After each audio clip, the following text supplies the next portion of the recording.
aujourd'hui. Igor Saïri avec Julie Rosaire du côté du Mont Valérien, alors que nous étions il y a quelques instants à la base aérienne de Villacoublay. Écoutez le président Zelensky juste après la signature de la lettre d'intention. The greatest defense, I think so, one of the greatest in the world.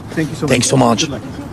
Voilà, quelques mots pour se féliciter de ce qui vient de se passer. Et c'est vrai que l'Ukraine en a besoin de ce soutien parce que sur le terrain militaire, c'est compliqué, comme va nous le montrer Pauline Pioche pour les éclaireurs. Avec Pauline, donc un point sur la situation militaire du côté du front. Les choses, on le disait, sont compliquées. Vous nous le montrez carte à l'appui. Oui, on va faire le point avec vous. Et d'ailleurs, je vais vous appeler aussi Patrick Sauce. Vous allez nous expliquer l'avancée justement de l'armée russe sur le territoire ukrainien. Voilà, on a établi cette carte où vous voyez les villes principales dont on va vous parler aujourd'hui. Ce que j'ai fait, Patrick, c'est que j'ai comparé la carte d'aujourd'hui avec la carte il y a un an.